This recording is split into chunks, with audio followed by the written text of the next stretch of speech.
L'an 2000, pour moi, ça représente un espoir. Je rêverais de faire sauter tous les freins qui font obstacle à l'amour. L'an 2000, c'est 2000 ans de trop.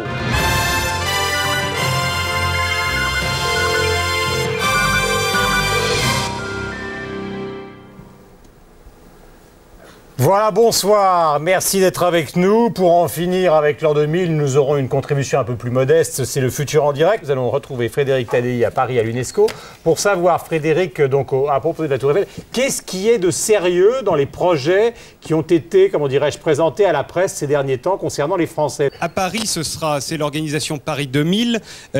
Paris, ce sera une sorte de grand Luna Park, hein, d'après ce qu'on nous dit. On va jeter 2000 sculptures de poissons multicolores dans la Seine. L'obélisque de la Concorde va être transformé en cadran solaire. La Tour Eiffel va accoucher de l'œuf du multimédia.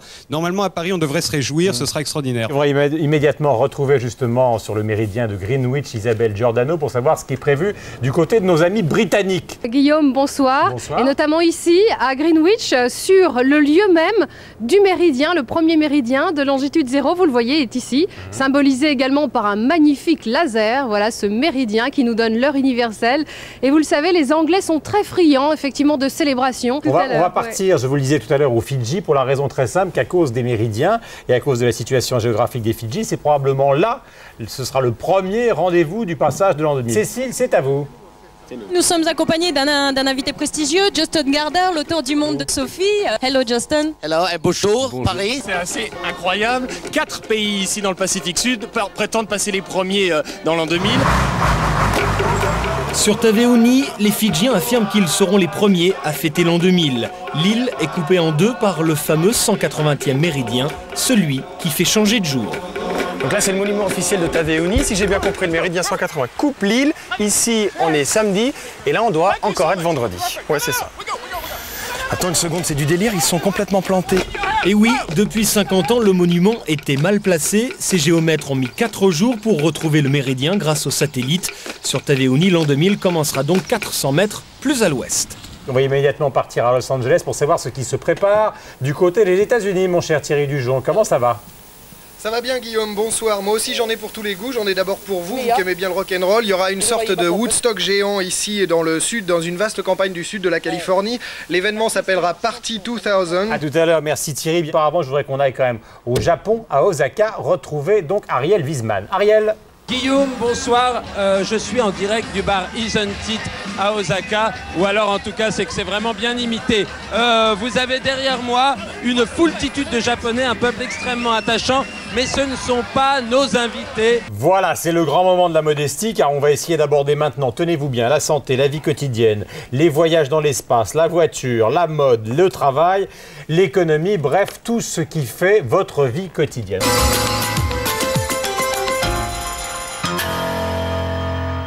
Devant la pénurie d'organes, les chercheurs ont décidé de se tourner vers les animaux. C'est ce que l'on appelle les xénogreffes. Dans cette ferme scientifique près de Londres, on élève déjà des cochons pour pouvoir prélever leurs organes. Les organes du porc correspondent au point de vue taille à peu près à ceux de l'homme. Des cochons qui ont été génétiquement modifiés pour permettre plus tard au corps humain d'accepter ces organes qu'ils considéraient jusque-là comme des corps totalement étrangers. Comment fabriquer des protéines humaines à grande échelle? C'est simple, grâce à la génétique, il suffit d'utiliser les plantes, véritable usine à molécules.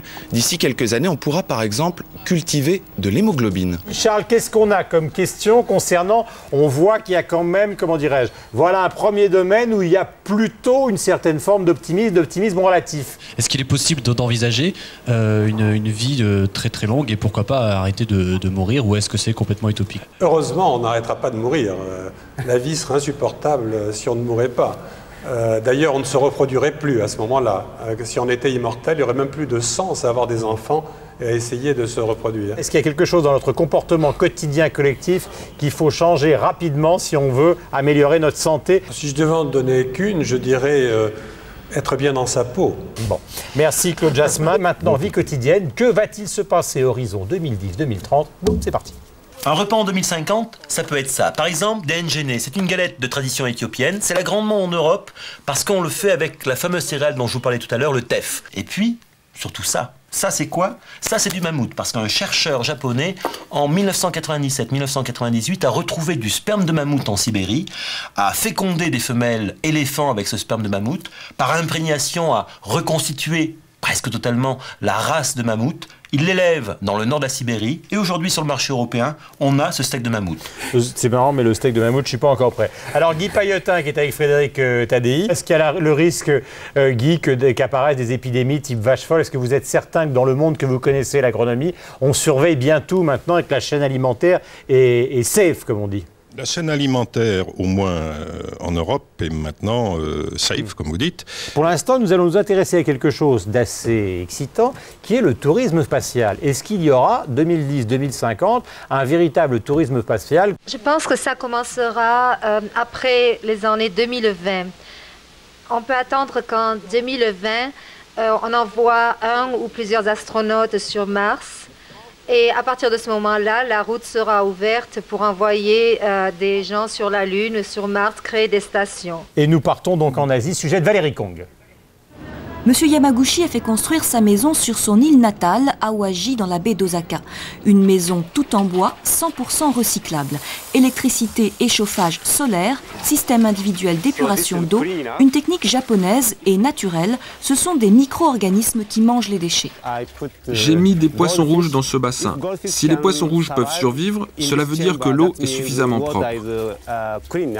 Je crois qu'il y a indéniablement une question à poser. C'est vrai que depuis tout à l'heure, on pose des questions sur les effets de serre, sur l'eau, tout ça. Mais je crois qu'on a oublié une personne très importante dans le monde qui nous entoure.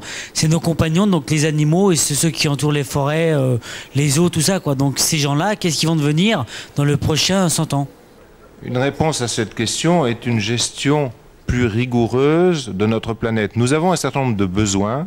Et plutôt que de continuer à systématiquement produire pour essayer de satisfaire ces besoins, partons du besoin plutôt que de partir de la production. C'est vrai pour l'eau. Si on faisait attention à la façon dont on consomme son eau, on aurait moins besoin d'eau. Quand on fait attention à la façon dont on consomme son énergie pour remplir le même service, on arrive à dépenser 3 ou 4 fois moins d'énergie. C'est ce que nous montre la maison d'Osaka. Donc par conséquent, même chose. Si on utilise bien nos forêts, on peut laisser les petits lapins s'y promener. Si on les utilise mal, on brûle les petits lapins en même temps que les forêts. Donc c'est vraiment une question de gestion de notre espace et de bonne gestion de notre nature. Dis donc, et si on restait ici pour attendre l'an 2000? Tu crois qu'on peut trouver des cannes à pêche dans le coin? Tu crois qu'on peut demander l'asile politique au Tonga?